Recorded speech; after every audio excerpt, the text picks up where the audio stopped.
The special study session for December 18th, 2022 is called into order. Would the clerk please call the roll? Mayor Kaufman? Here. Mayor Pro Tem Bergen? Here. Councilmember Coombs? Councilmember Gardner? Councilmember Jurinski? Here. Councilmember Lawson? Here. Councilmember Marcano? Present. Councilmember Medina? Here. Councilmember Murillo?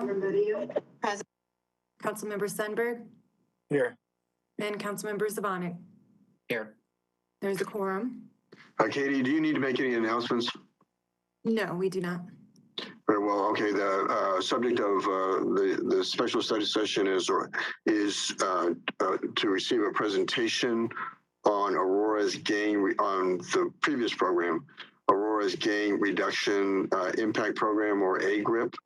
The presenters tonight will be Chief Vanessa Wilson, Aurora Police Department, Joshua Nicholas, Chief of Community Relations, Aurora Police Department, Jessica Prosser, Director of Housing and Community Services. Please proceed with the presentation.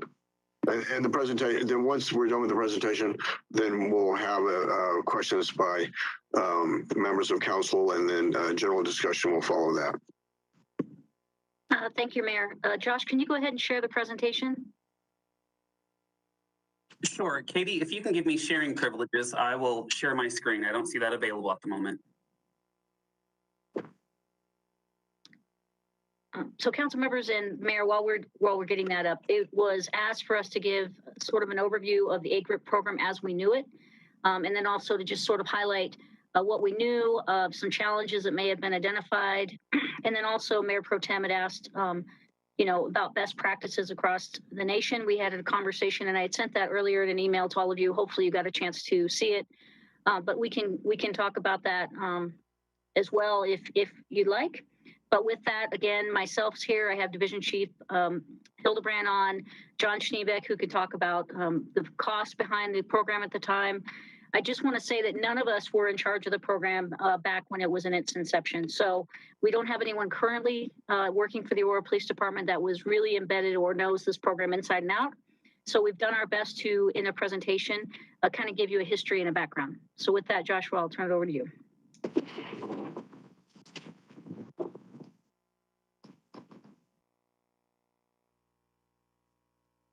All right, give me just a moment here.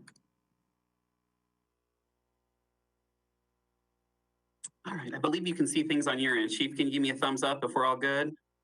All right, good deal.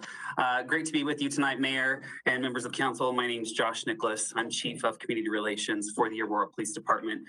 Good to be with you. I do apologize. We're trying to troubleshoot, so you're going to see my notes here. Just pretend that those aren't there. I'll walk you through the slides as we go. So we're here tonight to provide you, again, just a brief overview of what the AGRIP program entailed. So just as some background, AGRIP stands for Aurora's Gang Reduction Impact Program. It was originally started in Neighborhood Services, which is now our Housing and Community Services Department, and at one point spent some time here in the Aurora Police Department, which is why we're here. The program was launched in 2011, had a life cycle of about 8 years, and then wrapped up in 2018. There were several different funding mechanisms that were used to pay for this program, so namely federal grants, but also city funding through our court surcharge program, as well as the photo red light program. So between the federal grants and then some of those city funds, that's where the bulk of the funding for AGRIP came from. Similar to what the Youth Violence Prevention Program is doing now, AGRIP utilized outreach workers to actually be out in the streets, engaging with youth, kind of learning from, stories on the ground. What type of supports do you need? So beside using those community outreach workers, AGRIP also partnered with various community organizations in Aurora to provide those direct services to youth. So at its when it was going gangbusters, there was about 4 outreach workers who were working to support the program along with that program manager. The target population typically was 5 to 24, but as we've seen just in reviewing historical documents, really looks like that the typical age range was from that 14 to 21-year-old range when we reviewed past documents regarding the target population. Program goals for AGRIP, there really were 3, right? So how do we prevent youth from becoming involved in gangs? How do we intervene with our gang-involved youth to provide them support and case management? That case management piece was a really important component when we reviewed final grant reports and when we talked to other folks who were involved in AGRIP in its inception, right? Having case managers who are able to connect with our youth on an ongoing basis to provide them with that structure and the resources that they need was a vital component to the success of this program. Hey, Josh, can we please put this in slideshow view? I'm having a really hard time. Yeah, give me just a moment. I've been having a heck of a time. Give me one moment, okay? Thank you. I'm gonna stop sharing really quick. I'm sorry, everyone, to interrupt. That's okay. The time is now 6:37. Council will stand in recess until 6:42. Council is now in recess. Hi, Josh.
Special meeting of the Aurora City Council is called back to order.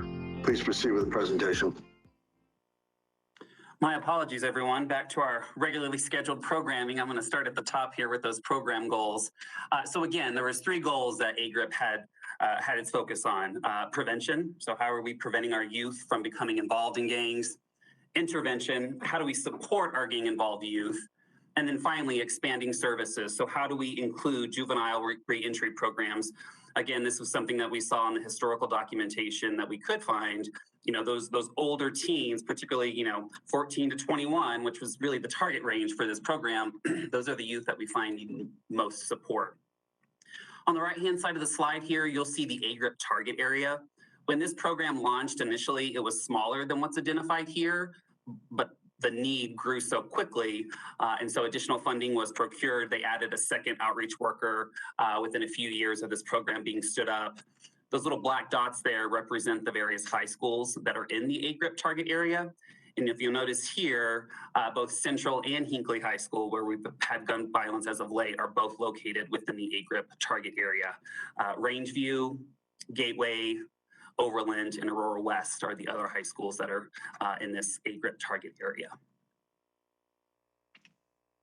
AGRIP's foundation is really incorporated based off of the Office of Juvenile Justice and Delinquency Prevention's comprehensive gang model. So you'll see kind of 5 core strategies here: community mobilization, opportunities, social intervention, suppression, and organizational change and development. So the idea is that these 5 elements really offer a comprehensive and collaborative approach designed to not only prevent, but reduce gang violence as well. This particular gang model is something that Chief Wilson also sent out to council members earlier today. So you'll have some literature on your end as well to follow up and learn more about these particular strategies. In terms of timeline, AGRIP was really kind of started with a planning group, if you will. About 50 strategic partners from throughout the community were pulled together to create a strategic plan to give vision to what AGRIP would look like here in Aurora. So that work started in 2010. About a year later, the program officially launched here in Aurora. So 2011 is when AGRIP was launched and implemented through our partners. Again, one of the key components to AGRIP's success was, outreaching to the community organizations, those who already had the trust with the youth and those established relationships to really do the heavy lifting, right? We provided that back-end support for them. Then in 2013, council pledged to support some surcharge funding from our courts to help fund AGRIP. The funding that we got initially were 4-year grants. And so as that grant cycle started to wind up, we had to start looking for other funding sources. So council agreed to allocate some court surcharge funding to fund that program. And then in 2015, AGRIP was moved from what is now Housing and Community Services to the Aurora Police Department, where it sat out of our Aurora for Youth program and stayed there until the program ended. Again, in 2018, when both the court surcharge funding was no longer available and the red light photo enforcement program was discontinued, funding for the program ultimately dried up, and that's when it came to an end in 2018. This AGRIP snapshot provides you with what the program could do in a particular year, right? So outcomes for this year, 70 youth were proactively contacted through the street outreach workers. So that really shows, and I think helps to highlight the importance of the youth aren't going to come to us, we got to go to the youth, right? And provide those services. Participating in gang awareness presentations, going to those events, going to after school programs, being involved wherever the kids are was really a major driving force in the success. You'll see here they reached almost 775 audience members, those who were identified as high risk. Conducting risk assessments was also something that we saw repeatedly in the historical documents that we reviewed. By having those risk assessments, the program was better able to better able to serve the youth who are receiving services.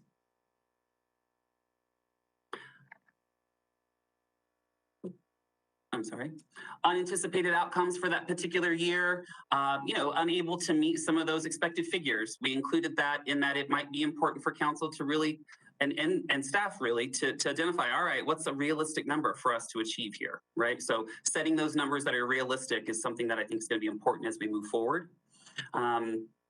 Parents refusing to not participate in the program was also a barrier to participation. You'll see here 44% of parents who were referred to JAC refused assessments or failed to show for their appointments.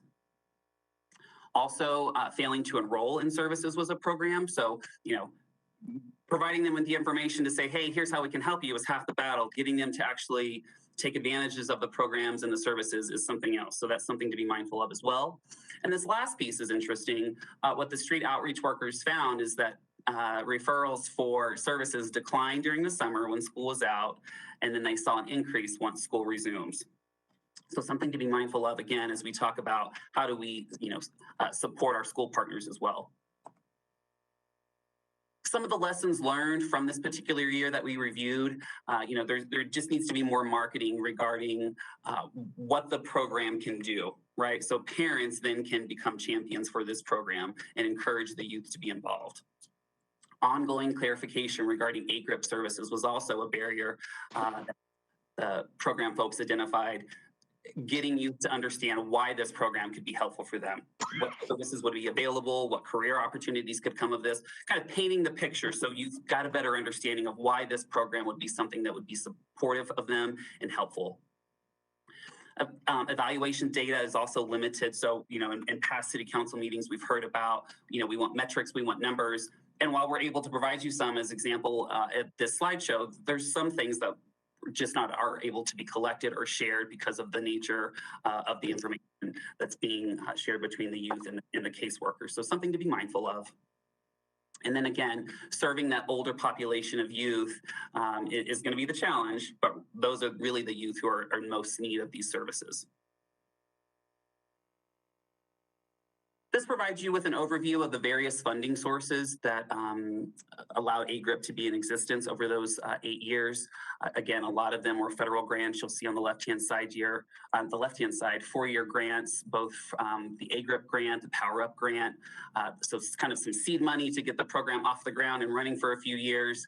And on the latter half of the project's life cycle, you'll see more of the city surcharge funding kick in. So starting with 2013 on through 2018, you'll see how the surcharge funding really made up the lion's share of how this program was funded.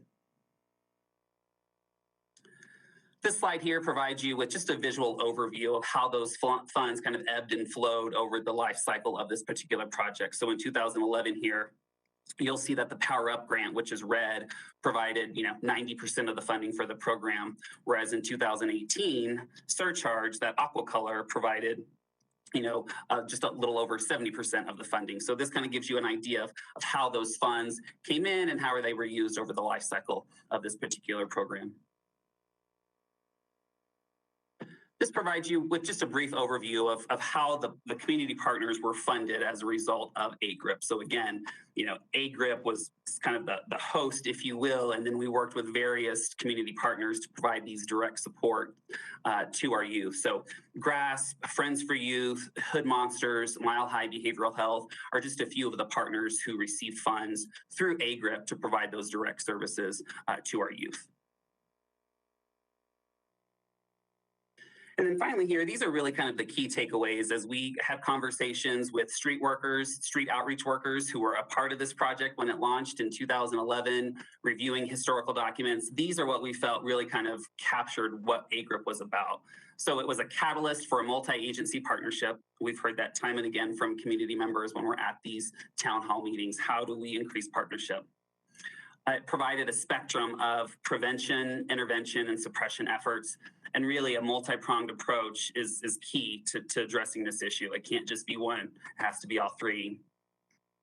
Community agencies were able to leverage this AGRIP partnership to find additional funding. So external funds were brought into the city to launch new programs under.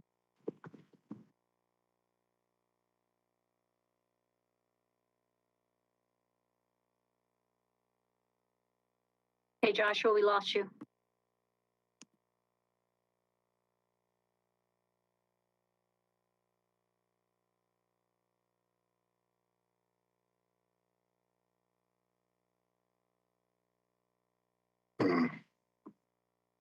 Just one moment, Mayor. Let me go see. Okay.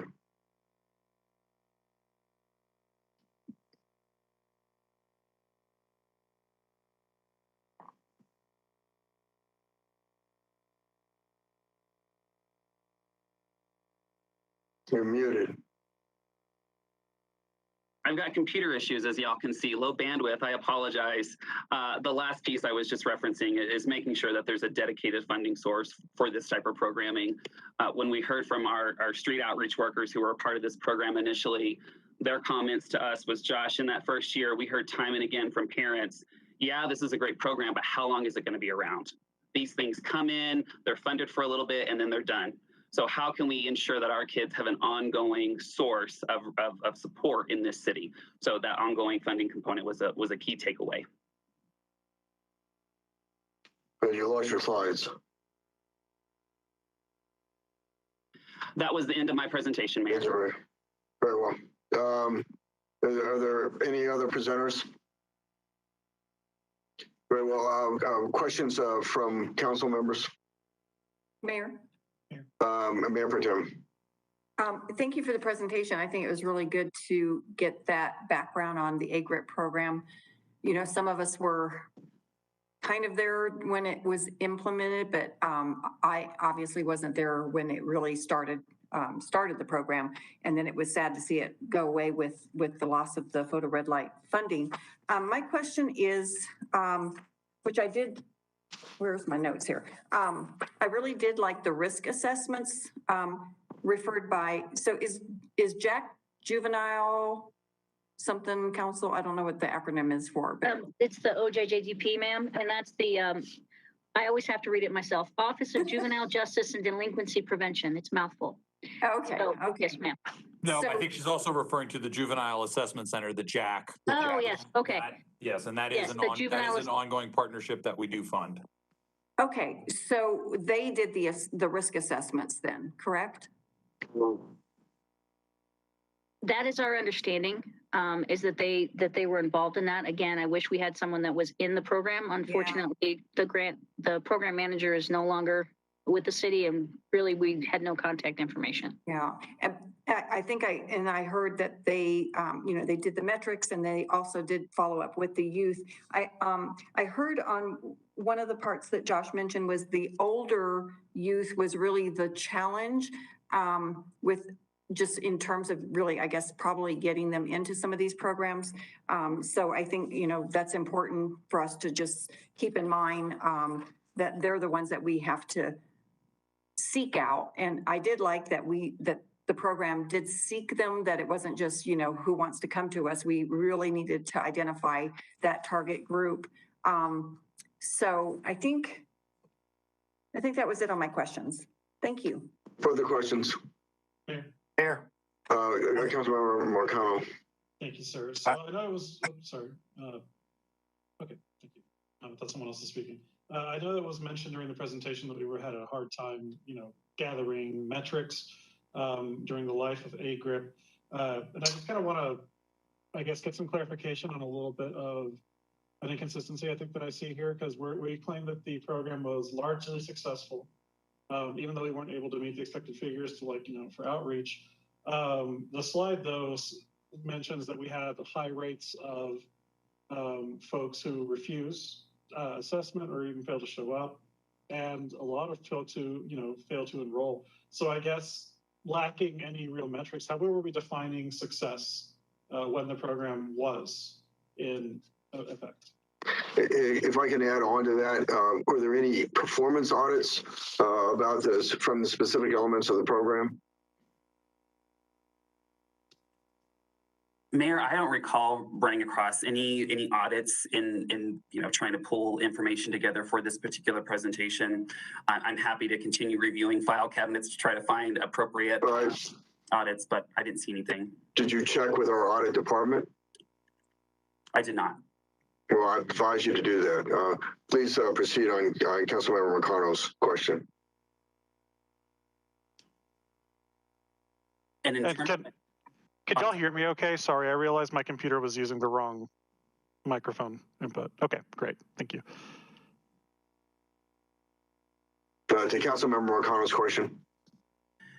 In terms of success, perhaps Chief Wilson or Deputy City Manager Batchelor, do y'all have any feedback? I wasn't here to speak to it.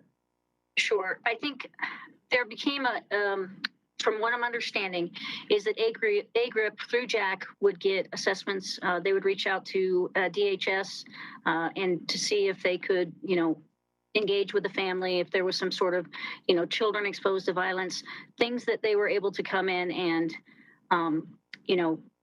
try to do wraparound services and help the parents of the youth if they were willing. And if there was nothing that they legally could intervene with, that was a problem. I also heard that then there was sort of court mandated that children would have to be into the A-GRIP program. And all the research that I'm doing and the OJJDP are all saying it needs to be voluntary. These kids need to want to get out of this entrenched gang lifestyle, and they're going to need a support system. And if their families are not there to support them, then we need to have a vibrant program within the city where we have really skilled outreach workers that can kind of share their story and what they saw and what they faced growing up.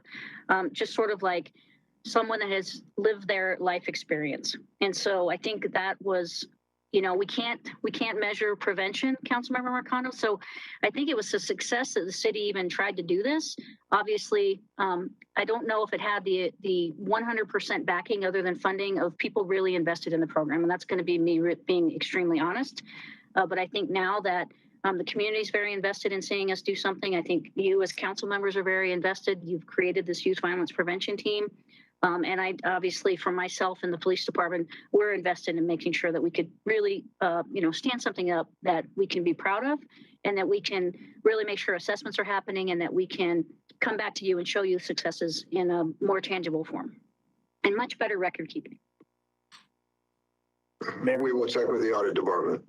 I'm not going to go. I don't believe that they were ever audited, sir. We don't know that, but we'll find out. Further questions of the chief for staff? Mayor. I'm sorry, Councilmember Sundberg. Josh, you indicated at the latter part of your presentation about parental enthusiasm for the program, and they don't want to see it go away. How was that communicated on down the road here to you if none of you guys were in the program?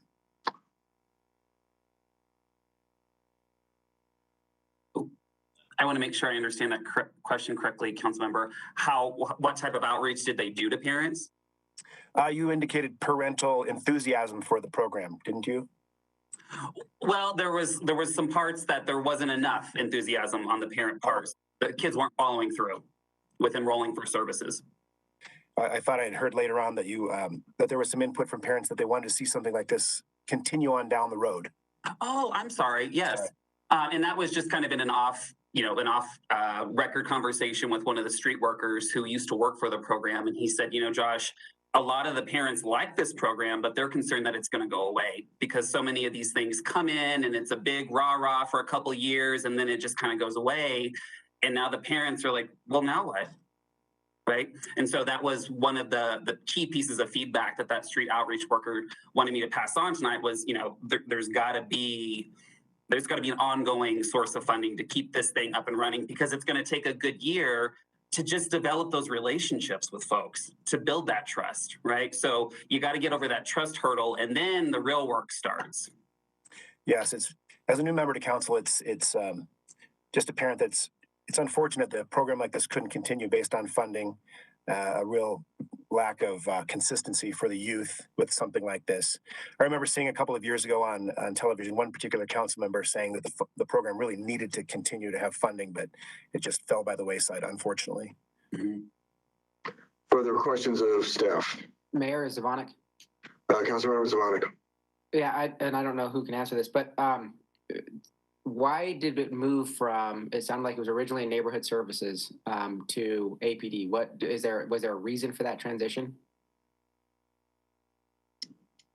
DCM Bachelor, did you want to cover that, or I can kind of give my historical knowledge? Why don't you go ahead and start and then I'll jump in as well. Okay, so the chief of police, Dan Oates, at the time, really had a good, fine working relationship with the person that was in charge of grants within the city. And that grant manager, I think, proposed this type of program. And also he came from Ann Arbor, Michigan, and also NYPD. And so he was very, he wanted to see this program up and running. And so really it was given to a civilian to do the program management part of this. And so we just kind of piecemealed it together, I think. I mean, what I'm excited about is our partnership with PSP and the DOJ coming in for the next 3 years, as we've been a city that's been selected. I think we're going to have plenty of resources as far as assessment to come into the city and help not only the youth violence prevention team, but how I can be a good partner, or the police department can be a good partner in ensuring that we're really focused on this, because obviously we've seen the uptick in violence in our community, and I think we need violence interrupter teams. I know that when we had the Nome shooting, Christina Amparan and some of her folks, came out to the scene and were out there. And what I found when I was doing research in like some of the other programs in LA and such, they found that at least it had a short-term prevention of furthering violence, that these outreach teams could come out, and it's not a police-led thing, but it's the outreach team workers could come out and actually calm the neighborhood down. And we would also do our reassurance policing, is what they're saying was working, as well as just sort of, have those discussions about let's not retaliate, really bringing people in to talk about, calming the situation down. And short term, it definitely had an impact, is what I was reading. Can you, Chief, PSP stands for? Public Safety Partnerships, sir. It's from the Bureau of Justice that we were awarded that. We were picked as one of the top 10 cities that were selected this year. Further questions of staff? I just have a quick follow-up, if I may, Mayor. Please. Chief, what is it? And I don't know if you were, what your role was with the program at the time, but as it made that transition from neighborhood services into the department, were there some benefits of it being co-located, I guess, in the department for the, specifically as it relates to any sort of relationship between the gang unit that would have, I assume, been around at the time, and the programs that were being run through AGRIP? So my understanding is the members of the gang unit were, we had at least had one agent on the steering committee, and I think a steering committee is also a really important aspect of this, where they would actually see kids out on the street, would realize that, or be able to refer them and say, we really think this kid really wants to change the trajectory of their life. And so they would do the referrals. But as far as running the program, they were not involved. They just were on the steering committee. They would get, once they start court mandating that kids would go into AGRIP, I heard discussions with some of the gang units saying they would look at these kids' names and say they're not, they're doing this to meet some sort of court mandate. They don't really have their heart in the program. However, on the other side of that, I believe there were kids that were helped. And like I say, prevention, we can't measure it. But I'm hoping that, I know we did a lot with a great training, gang resistance education training. And so, we definitely have a role, sir. I would say that. And I would guess my last question for you is, as we look to move forward with some sort of a program to address youth violence, how important is it from your perspective that we have, the gang unit actively involved, especially in the deterrence? I understand we need a robust prevention and intervention program, and hopefully we get to that. But also from a deterrence standpoint, in what you've seen in the city recently, how important do you believe it is that APD have an active role through the gang unit in preventing youth violence? Well, obviously, there's the enforcement aspect, and just as we saw in the last two shootings, that we are going, unfortunately, if our youth get involved to such an extent where they've crossed the line, then we will make arrests and we will intervene in that aspect. I think we should definitely have a seat at the table as far as referrals, and when we go into these houses and we see kids that are been exposed to violence, we need to have a trauma-informed response to getting these wraparound services, but the services have to be available so that we can make a phone call and say, hey, whether it's to DHS or whether it's to our youth violence prevention program, let's send these outreach team out to talk to this family, see if we can convince this family to get into therapy or anything that they may need, because the services are out there. They're not as funded as I'm sure some of the community members would like. But I think if we're taking a really strong approach as a city, that we definitely have to have a seat at the table. But I don't know, statistically, if a gang, we do try to make relationships with gang members, our gang unit, but a lot of times it's enforcement. And so, even though we may be able to reach some kids, I don't think we are going to have as much impact as an outreach worker would have. Further questions? Mayor. Councilmember Lawson. I'll let Councilmember Jurinsky go. Councilmember Jurinsky. Well, thank you. I just wanted to bring up a couple things that I'm really liking about this program that I'm hearing. I like, it said ages 5 to 24. I think that certainly still means we're talking about youth, as well as, following them into young adults. Oh, I'm sorry, Mayor, you disagree with me. Well, no, Councilmember Jersky, I think he quoted two separate numbers. I think first he said 5 through 24, and I think second he said 14 through 24. So let's ask Mr. Nicholas what he means. Mr. Nicholas?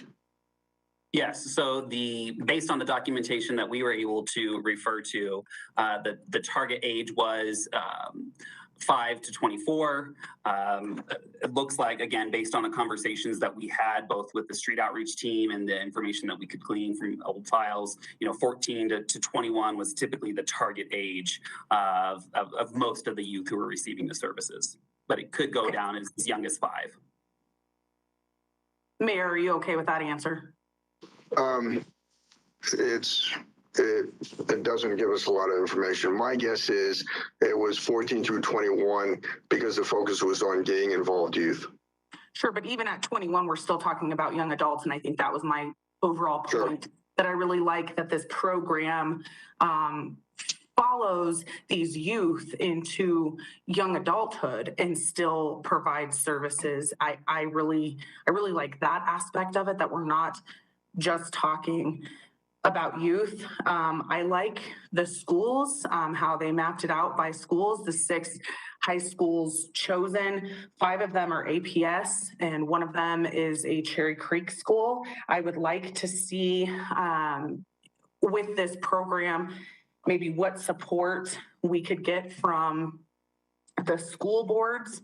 I also, with this program too, especially with them going into young adulthood, I think that this is the kind of program, you said you guys show up at Cinco de Mayo and Juneteenth and back to school night and all these different events. I think these are some perfect opportunities to bring along some job fairs. And I think this is the perfect program to partner with that.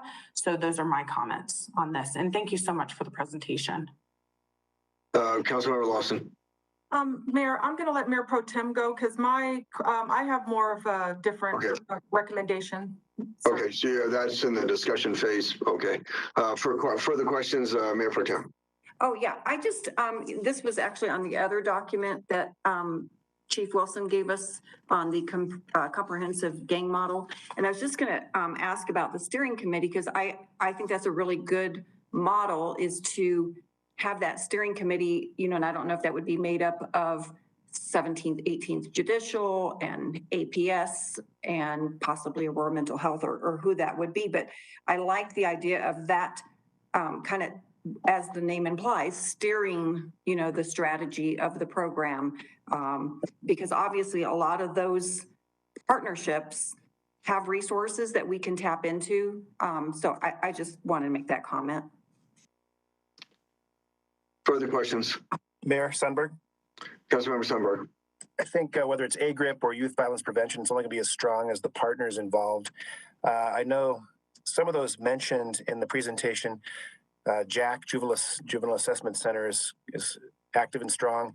2 others I'm not so familiar with. Can someone inform me about GRASP and Hood Monsters? Are those still active in the community?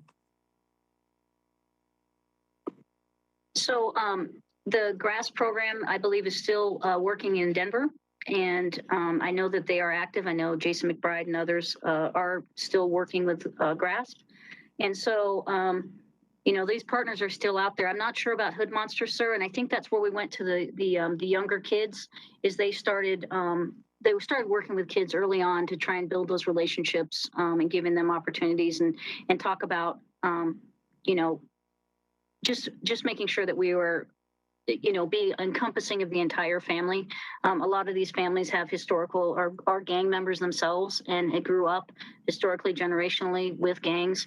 And so really hard to break that down. And so I think the earlier we started was that age gap. And I think Councilmember Jurinski, really hit on it, is that we know that kids aren't fully developed or young adults aren't fully developed in their thinking until, and we've got to get them through it. Job opportunities, mentorship opportunities, career skills. And so I think that's why it was such a wide range of ages. So further questions? Yeah, one last question, Mayor Zvonek. Councilmember Zvonek. And this might be Josh, Chief. This might be a question that is there's not an answer to because there might not be the data. But when you look at the difference between the types of events, right? So the events that already exist and we go to them versus the types of events that we create in hopes that they come to us. Is there any data that shows the difference? Because the one of the first rules of thumbs of community organizing is you go to them, not expect them to come to you. And that's one of the concerns I've had with some of the presentations we've had recently is it's been more about those events that we create as opposed to going to the community. Good point. So Josh, we don't have any data from the AGRIP program. I know that we are definitely, working with the youth violence prevention team as well as the community relations team here in the police department. And we're trying to go out into neighborhoods and really try to interact with folks where they're at. Further questions to staff? Mayor, I'd like to chime in. Councilmember Medina. All right, I was part of AGRIP from the early on by 2011 to 2016 before Moorhead was being built. So I can give you a little more context on some of those answers. The agencies that were part of this, the Hood Monsters, Friends for Youth, all the different people, the JAC, Juvenile Assessment Center, like I said, what they did was they met monthly and they had a docket of individuals that were referred by any of those agencies. So any of those agencies could refer somebody. So it could be a school, it could be any of those agencies, those nonprofits, it could be police through SROs, it could be us at the Moorhead Rec Center. So I had the same privilege to be able to do that as well. We had to sign a legal paper stating that, we couldn't obviously discuss this information because it was private information on individuals. And then the workers would go out, Ron Bland, who is the one that I worked with quite a bit in Northwest Aurora. Don Barrett was a person that oversaw the program, which I knew as well. And they would have a docket and they would kind of categorize them as far as priorities. So they categorize them number one, number two, number three, of how many visits that they needed per week. And then these outreach workers would go out and meet with them one-on-one and then figure out what is the main issues. Is it domestic violence in their home that's causing the issues? Is it, that they're not in school?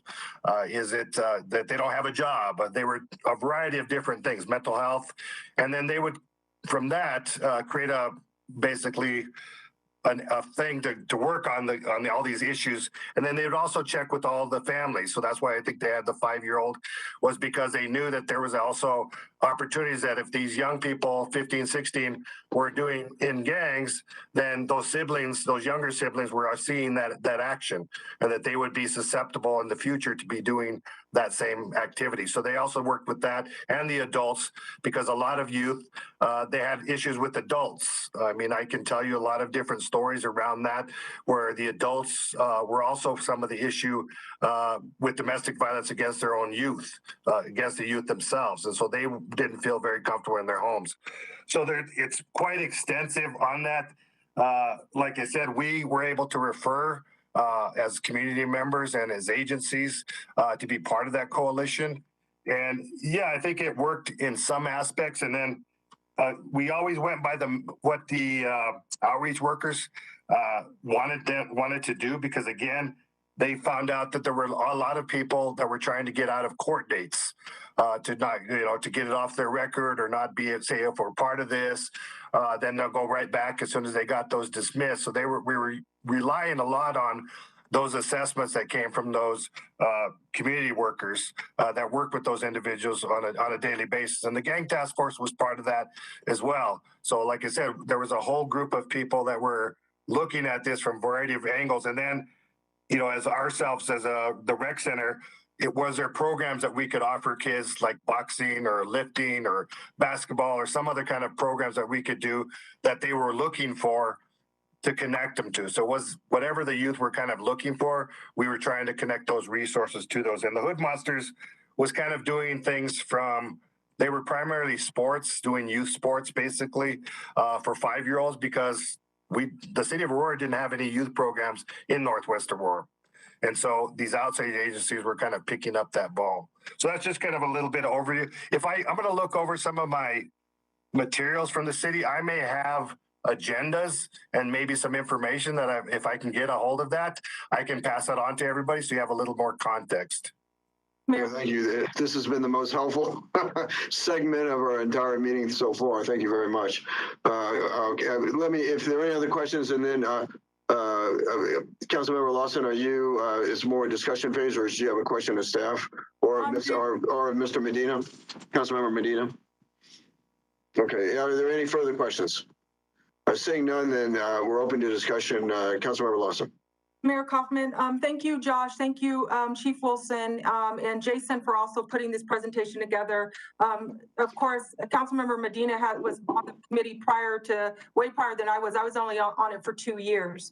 But I've been asking questions all year, but I just wanted to see if I could pose a recommendation, Mayor, for consideration and also discussion. Would you allow me to do that? Please proceed. Okay, I would like to recommend that the YBPP program become AGRIP in order to address violence intervention. We can proceed on the RFP funding, but I would like 80% allocated towards intervention programs and the remaining funds to go towards prevention programming. After a year, I would like for the program to be reviewed. Let me, I got a question for this. Is City Attorney present or somebody representing the City Attorney's office? Yes, Your Honor.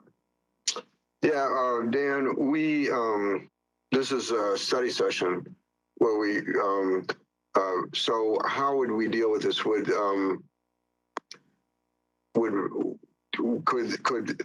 the Lawson proposal be if I can get it, so we have two things. Number one, that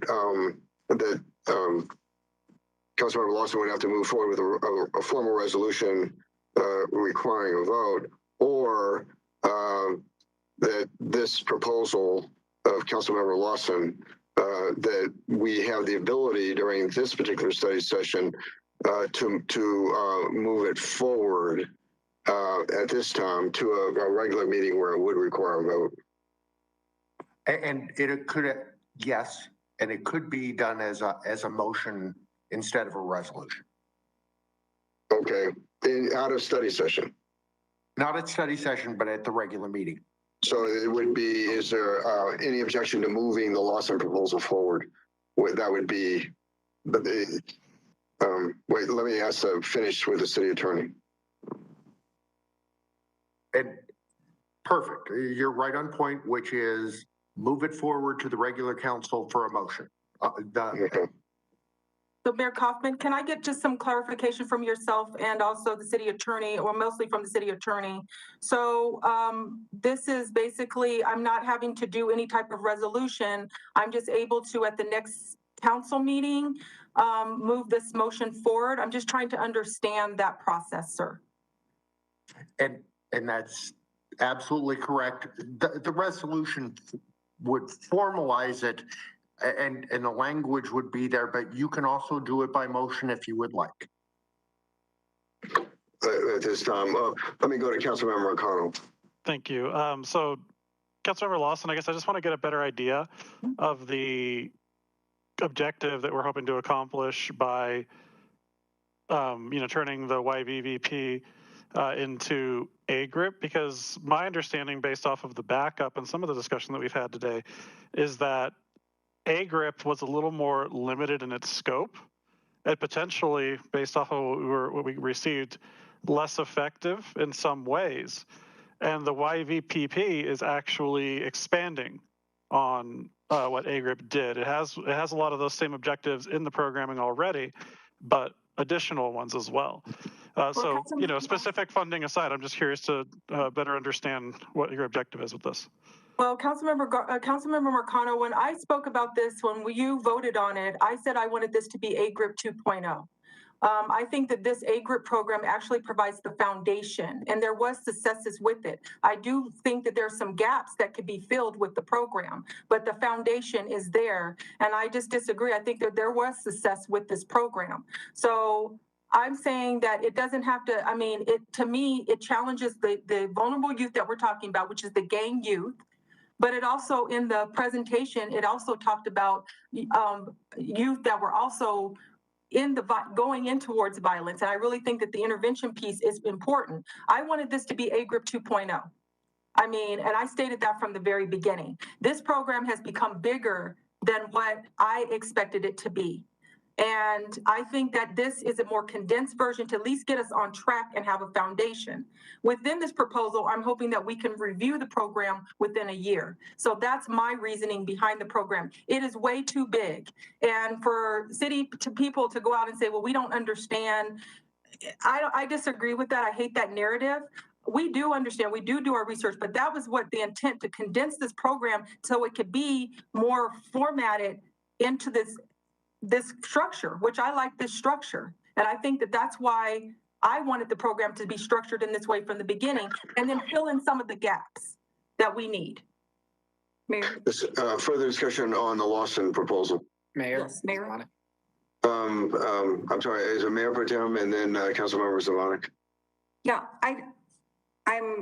I don't think we have to do this at the next council meeting, because staff actually asked us for direction at the last meeting on how to proceed with the RFP, and Councilmember Lawson just stated, to proceed with the RFP with 80% going towards intervention and then the remaining funds going towards prevention programs. So I think that is giving guidance to what the question was from staff as to how to proceed with, so we could move forward, because I know there was a lot of concern from certain organizations that they wanted us to move it along. So I don't think it needs to go to a vote. I think if you get direction from council tonight, that is the direction that staff asked for. Let me defer to legal counsel, because I think that's an open question.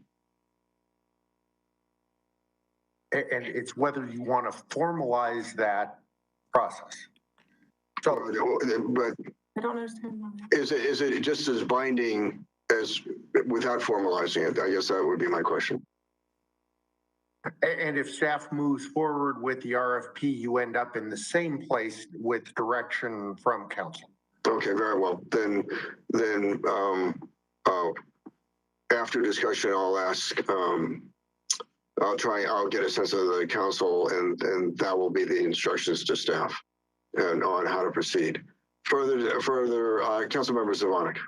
Yeah, I guess I was just going to jump in and lend my support to this, to Councilmember Lawson's, her idea of moving forward with this. And for the very reason of narrowing its focus and having a focus that AGRIP had that was more condensed than what we've seen from the youth violence prevention program so far. That was one of my concerns, is it seemed as though it was getting way too expansive and not focused. And I think that they haven't going back to an AGRIP to begin with, and it's not to say we expand going forward, but just wanted to lend my support to what Councilmember Lawson is proposing. Further discussion. Mayor. Councilmember McConnell. Thank you, sir. So just from my perspective, what we currently have is incorporating the core of AGRIP and expanding that. And I think the reason it's more expansive is because we recognize that the issue that we're dealing with today has grown. It's out of control in some ways, but that's because there are a lot of other issues outside of just gang violence, the way we traditionally understand gangs, at play here. And my concern is, if we are going to narrow the scope of what we're doing, we're going to end up potentially causing more harm than helping, because there are already folks who I'm talking to out in community at the MLK event. I had several folks approach us, for example, talking about other ideas, other kinds of community involvement that they want to see to get connected with our youth violence prevention program. And, one of the things I keep hearing from folks is that we need to have more folks who look like the community, who speak the language, both literally and, literally and figuratively speaking. And if we're going to just scale this back towards what AGRIP 1.0 was, I'm concerned that we're going to, again, just kind of pull the rug out from under folks who are excited about a potential opportunity to serve the community the way that they think the community needs to be served. So I'm concerned that we're being overly prescriptive, a little too hesitant, and not doing enough. So Further discussion? Mayor, Oh, okay, I gotta figure out who's here. Okay, I can't see everybody. I've only got 4 people on the screen here. Mayor Dransky. Councilmember And Jersey. then Bergen. Okay, and then Mayor Pro Tem.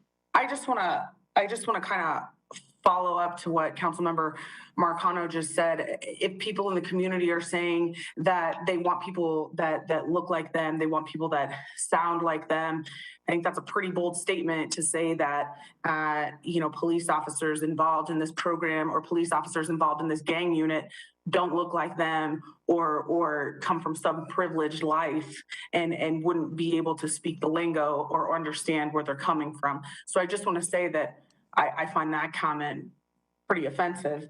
But I also want to lend my support to this program. I really like the schools, the areas being targeted, 2 of which are in your ward, Councilmember Marcano, so should be some good representation for Ward 4.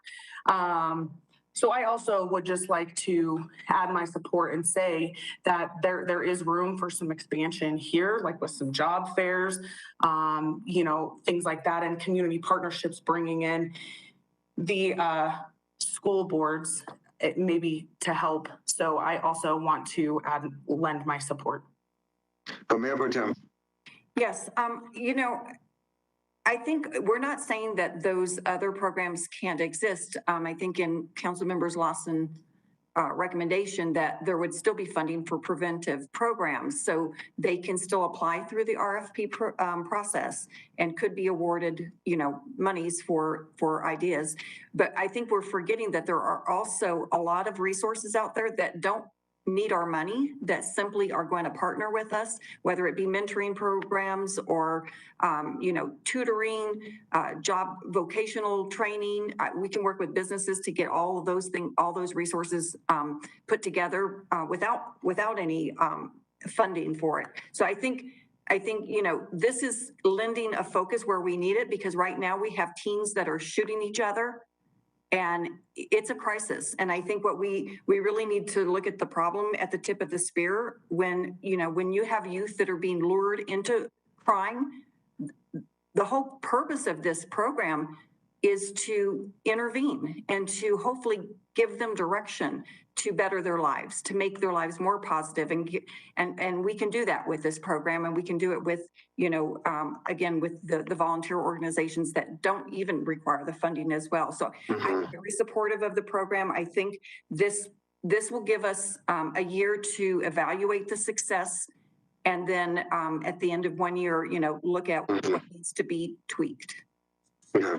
And let me just say that I support the Lawson proposal simply because I think that the youth violence prevention program that was presented to us is too expensive. In other words, it's a mile wide and an inch deep. And I think a greater concentration on those youth that are gang involved, I think is more important right now.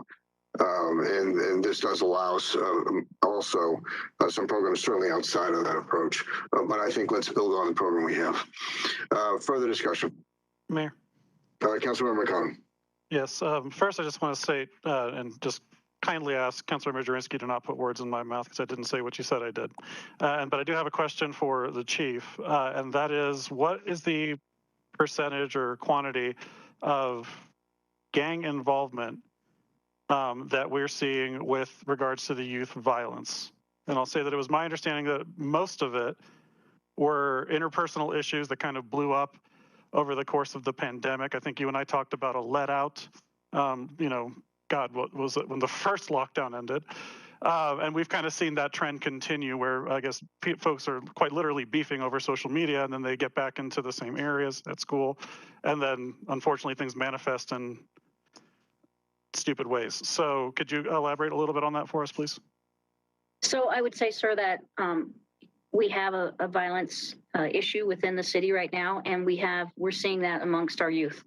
There are some that are embedded in gangs, and there are some that aren't, that are just, whether they're struggling with the current world that we're living in, whether they're having mental health, living with mental health issues, they have a a family life where they're exposed to violence each and every day. And so this is the only way they know how to express themselves. So there's all those different aspects. But yes, I mean, I'm not going to sit here and say that we don't have a gang issue. We do. And so it's across the board, sir. Okay. And I just want to say, if there's a group of individuals that are armed and shooting at another group, I don't care if you call them a gang or a community activity, it's the same problem, and we need to deal with it through this AGRIP program. Further discussion. Mayor. Councilmember Murray. Councilmember Murray. Thank you, Mayor. I feel like we went from the gold standard with the last presentation that's, you know, evidence-based, research-based, exactly what we had asked for. When it came to youth violence prevention, to try to be holistic about in our approach. And I thought that it was within the bounds of our funding structure as well. And then to, I guess, scale it back all of a sudden, it's frustrating. How do we spend so much time on this separate process only to just now then say we just want an older program replicated? We're back. We're back. What was that? I'm sorry. Councilmember Murillo has the floor. Thank you. So I guess I'm just a little confused as to why this is changing all of a sudden. I feel like I went out into community when all of these community meetings were happening and represented kind of our youth violence prevention strategy, and same with our staff in a very different manner, in a more holistic manner, the one that was presented at our last meeting. And now it feels like I think another council member said the rug being pulled from underneath community, right? So I feel like that our representation was disingenuous at the time if we didn't intend to do all of those things. So I am disappointed to see that we are scaling back, because it is, the youth violence does not equal gang violence. And I don't want us to pretend like that is the narrow cause of youth violence, that it is so much more complex. And I'm disappointed that we're scaling back. It's not that I don't think it's a good program necessarily, but I don't agree that it was suddenly too big. The proposal was within the bounds of the direction that was given to staff. So, that to me is not an actual conflict. So I'm disappointed to see the direction and scaling back the investment in our youth, and to just narrowly focus it on gang prevention when we know that it is so much more complex and robust issue. Further discussion. Mayor, Councilmember Lawson. I just find it very interesting, that I'm not trying to say scale back anything. The program is too big, and there was unfair. And from what I'm hearing from community, we all talk to different community. So obviously, the funding piece was not fair. It just wasn't fair. People that you know, Councilmember Murillo, Councilmember Marcano, those are the people that were actually getting a lot of funding. And I'm not saying that they didn't do the good work, but there was other people that didn't even have a chance to even get part of the process. And I think for me, that was really bad. And then this program is so expansive. The AGRIP program, to me, has some good, I'm not saying, there's some gaps in the program that could be expanded. And I'm not trying to say have all the funding go towards, I said intervention and then prevention. But this program is too massive. It is. And I don't know, you guys go talk to youth. I talk to youth as well. I've been talking to youth for a long time. And a lot of these youth are not going to a lot of these programs that you have, that has been occurring. They're not interested in pop-ups. They want some more direct, some of these kids aren't even going to school. I'm trying to get kids to even get their high school diploma that I'm talking to. Hey, you need this education.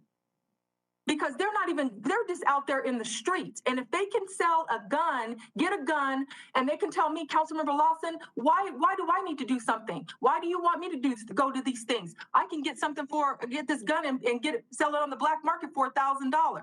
These are some of the realities I'm hearing. And some of the stuff that has been in this proposed program, I'm disappointed because it's not impacting some of the youth that I'm talking to as well. So I kind of you have your opinions, but I have mine as well. But to say that, oh, some of us are not out in community talking to kids and doing that, I've been doing that work just like you guys have and talking to kids even still today. And I'm passionate about this work. And this program was not the way I wanted it to go. I'm only one council member, but I was the one, along with Mayor Kaufman, who went out there and got the funding. We would have never even had a youth violence prevention program. We wouldn't have. So I'm saying what my expectations were, and the program is too massive. And to me, the RFP process was not fair. It just wasn't, and it isn't. It is not fair. And I'm not saying the people who are out there doing the work are not doing good work, but there's other people out there too. And we need to gravitate towards a lot of these older kids that I talk to who are out there telling me, I'm not going to something where the flyer, it has people coloring. They want to go, you got to meet these kids where they're at. That's what you have to do. And I'm not the end all. Excuse me, Councilmember Murillo. Excuse me, Councilmember Murillo. Councilmember Lawson has the floor. Excuse me. I haven't even said anything. Councilmember Lawson has the I've never been floor. rude to you, Councilmember Murillo. I've never been rude to you. So I would ask for me to finish up. Go. So I'm just saying that's where I'm at. And that's why I think this program, I'm not trying to get rid of some of the things that we're doing. I'm just saying this is more of a foundation of a program that at least we're tackling a lot of issues and then probably expanding on some things as well. Further discussion. I'm sorry. Okay. Mayor. Councilmember Murillo. Okay, a couple of things. Councilmember Lawson, I didn't say anything, so go for it. If you want to call me disrespectful, I think I've been pretty clear about being respectful to you. So roll your eyes, it's fine. A couple also other things. It was mentioned that that organizations that I knew or that Councilmember Marcona knew were getting all the funding. I didn't know I don't have a personal connection with a single organization that was presented at our last study session. So just to be clear, perhaps you were upset that organizations that you knew weren't getting funding. And that's fine. Let's just be transparent. I've never accused you as such. So I just want to be clear that that's where I'm coming from. And you know, that needs to be clear. An RFP process is built so that there is more impartiality built into the process, and it's not just Councilmember Lawson's, Councilmember Bergen's friends that gets you know, the funding. So, you know, I'm throwing examples out here. But so I'm confused as to why the RFP process suddenly was not going to work. Certainly, I understand that there's always improvements to make.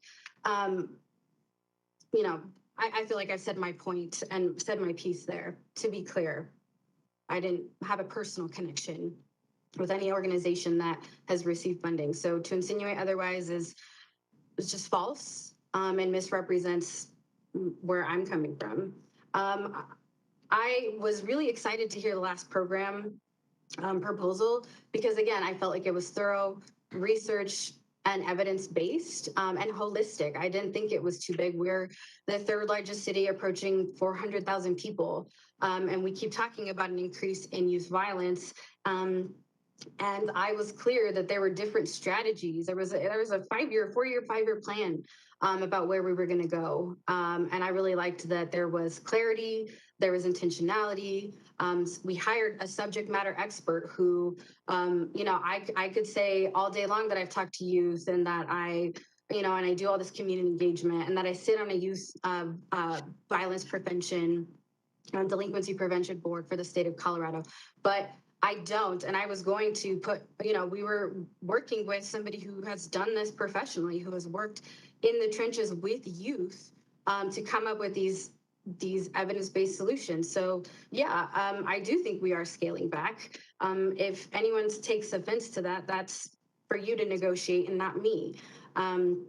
I have every right to express that that's a concern of mine. And yes, when we did go to these different community meetings, that last version of the proposal is what we presented. And that suddenly where we have a study session and a proposal without, you came to this meeting with a proposal. So like there was intention here to switch it. And this is the first that I'm hearing of it. So yes, I am frustrated. I feel like the rug was pulled from under me and from community that I engaged with. I don't think anybody would fault that lack of communication and lack of process if that's what it was.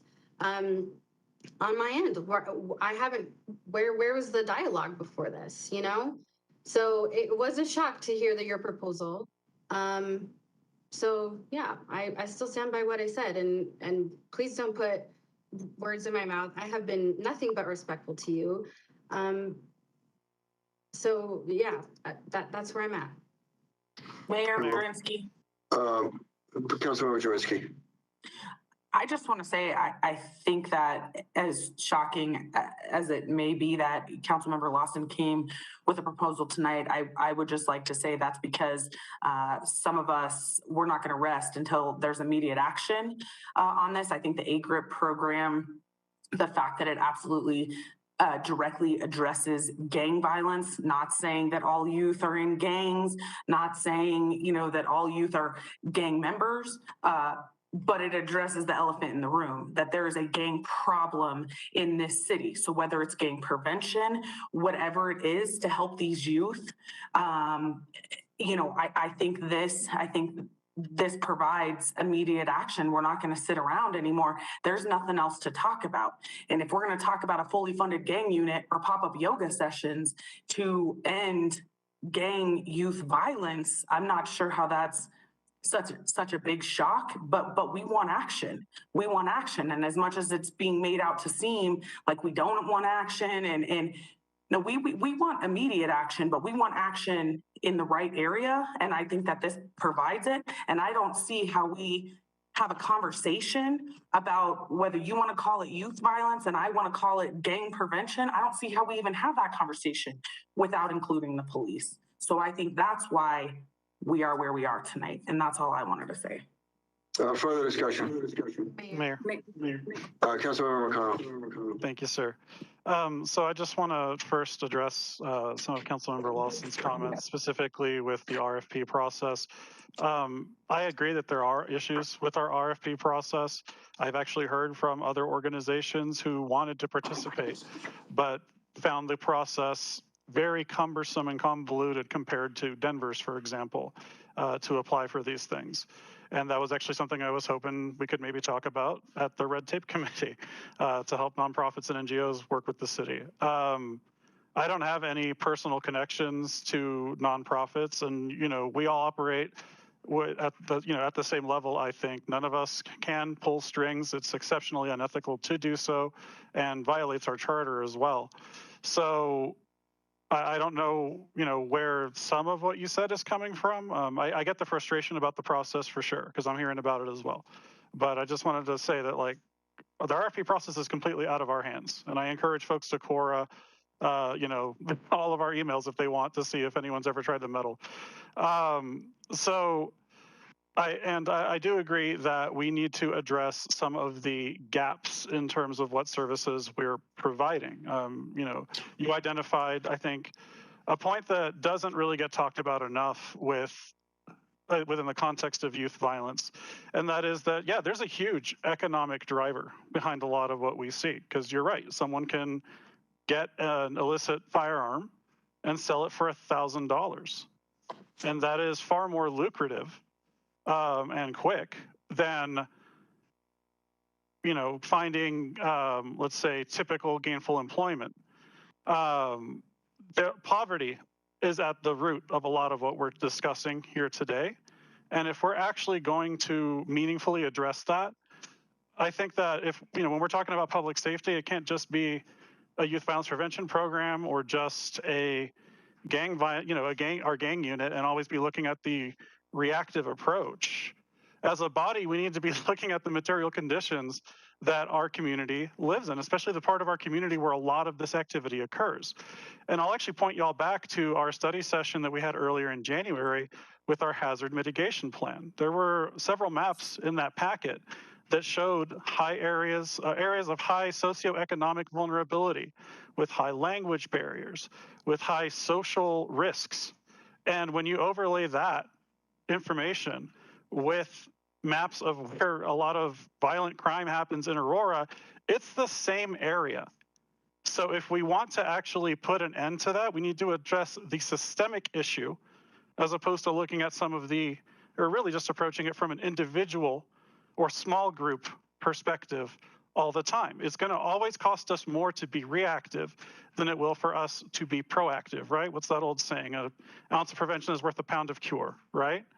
So if we're serious about this and we don't just want to, have good political rhetoric, I guess, and talk about being tough on crime, we need to actually address the material conditions in our city.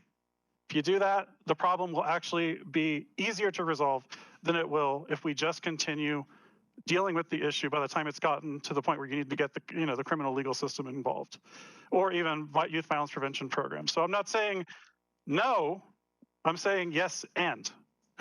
Yes and. AGRIP, yes. Youth violence prevention, yes. Good economic policy, good housing policy, good childcare services, yes. So let's work on that. Mayor? Councilmember Zvonek, then Mayor Pro Tem. So the poverty rate in Aurora has continually gone down and youth violence has gone up. This program's sole focus should be to prevent youth violence in the city of Aurora, period, full stop. The AGRIP program gives us that focus. It doesn't mean that we can't continue to add additional or to fill gaps as needed be, but what we need to not do is make sure that we are confusing activity with accomplishment. We need to make sure that we have a program that's focused on preventing youth violence and not necessarily trying to tackle a bunch of other problems that we think might be related, but when you look at data, it doesn't actually add up to that. And that's my concern with the program, the way that it was going. I think we just, assuming that we have a majority of us here on council to move forward with this, I think we should move forward with Councilmember Lawson's program and stop talking about youth violence and actually start doing something to tackle the challenge that we face in our city. Mayor Pro Tem. Yeah, and I wanted to say that, it is about violence. That is the whole point of why this program was initiated by Councilmember Lawson and Mayor Kaufman. It's not a social program. We have some other programs. We have affordable housing programs that are being discussed. We have, our homeless programs that we have as well. This is about addressing youth violence. So I think it's a really good step to take forward. It provides the focus we need. It allows still funding for prevention as well as obviously the intervention that is badly needed. But I want to say something that, growing up poor does not make you a criminal or does not necessarily point you in the direction of going in that, into that life. I have plenty of family members that came from very, very poor conditions and they never ended up in a life of crime. So I just think, we shouldn't make that generality. I'm sorry. Who? Mayor. Oh, Marcano. Councilmember Marcano. Yeah, so that's also not what I said, but we have a century or more worth of data that shows that there's a very strong correlation and that a lot of the underlying conditions in communities that have higher crime rates, they have higher rates of eviction, higher rates of poverty. And I want to point out that when I'm saying poverty, I don't just mean the federal definition of poverty. I mean people who can't afford to feed their families, who can't afford to pay their rents, who can't afford to pay their car, who are not technically at the poverty level. But since the cost of living continues to balloon, sometimes folks turn to doing other things. Sometimes these stresses break up families. Sometimes folks need to make a quick buck, so they, boost a car, so they, steal someone's catalytic converter. Sometimes there's addiction issues, which, if left untreated long enough, result in alcoholism and potentially deaths of despair, what we call deaths of despair. So there are a lot of things that run together.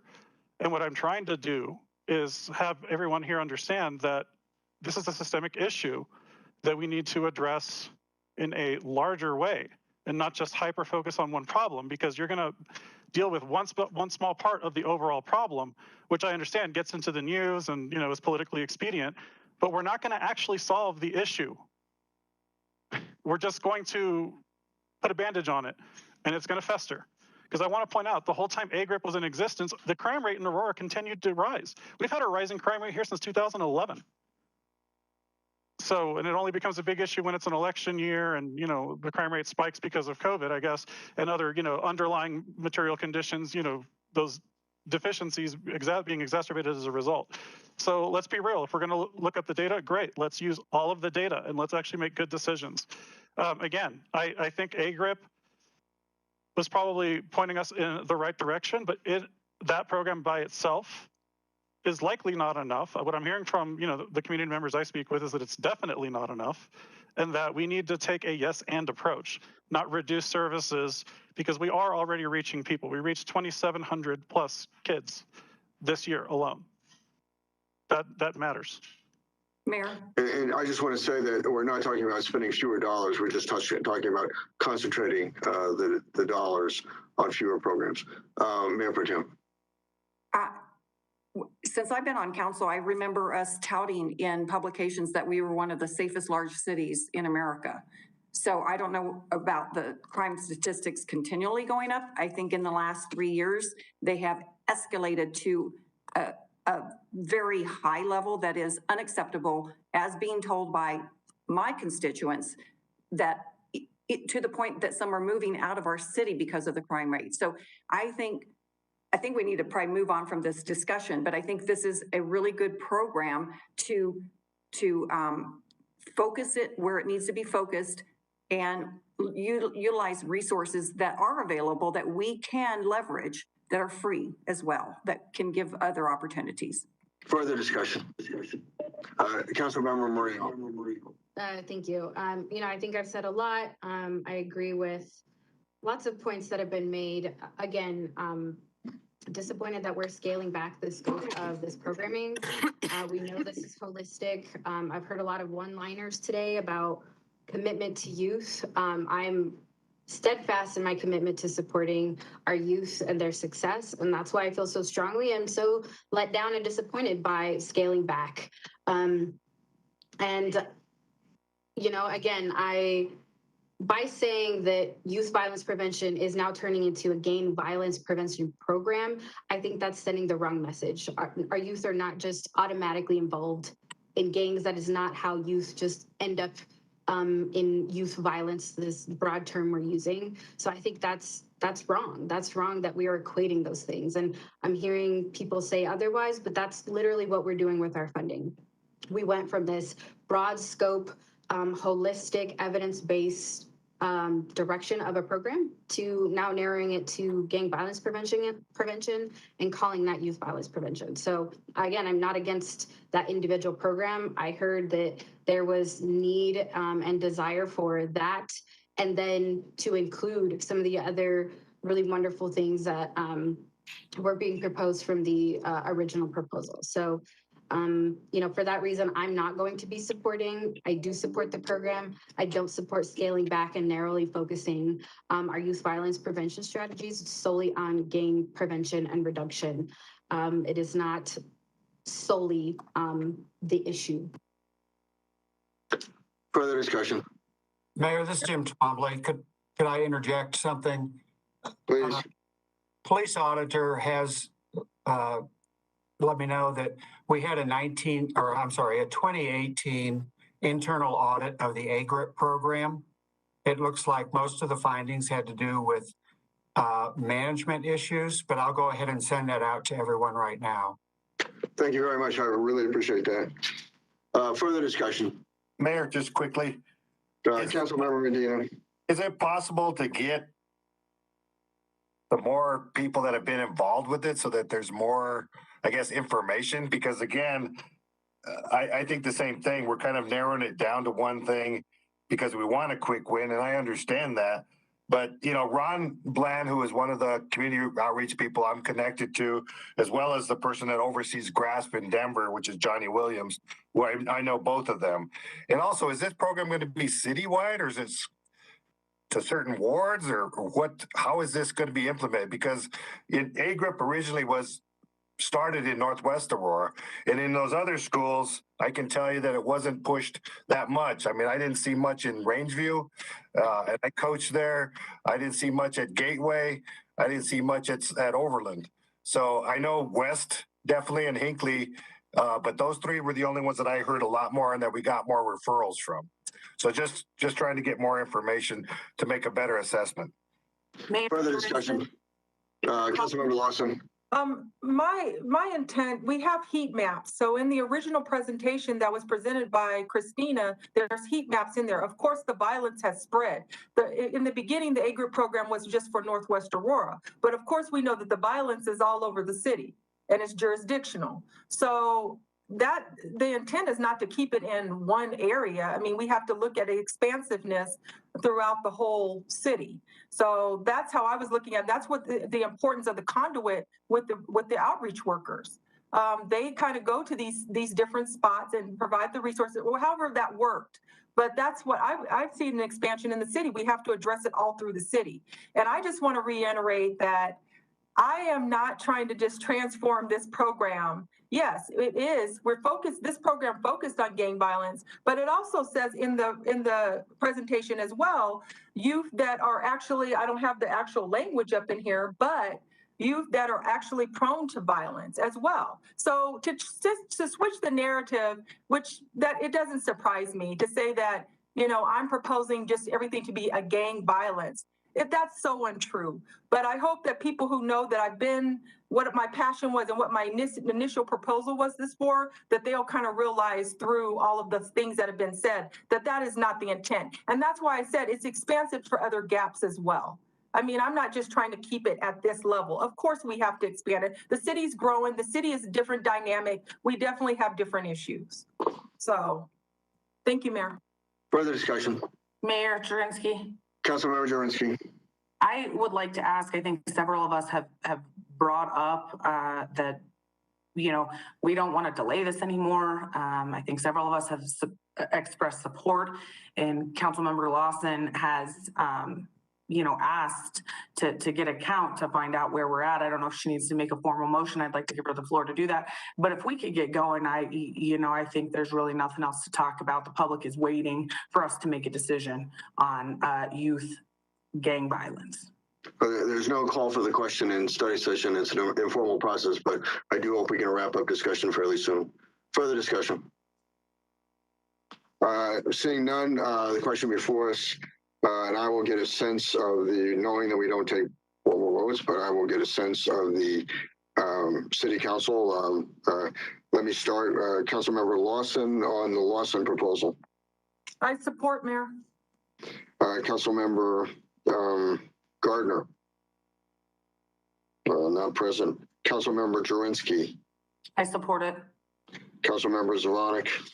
Support. Okay.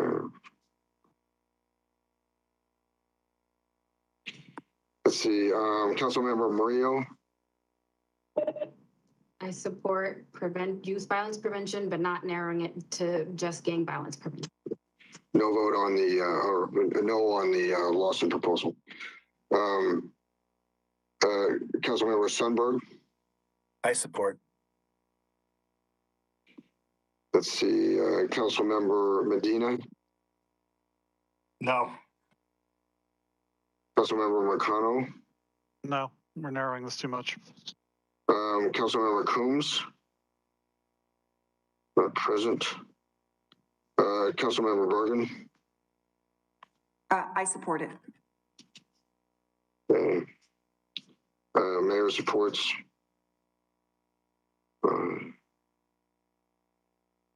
A majority have arisen in support. So the Lawson proposal will move forward. That's the direction of staff. Seeing no further issues in the study session, I want to thank everybody for participating tonight. Thank you. Night all.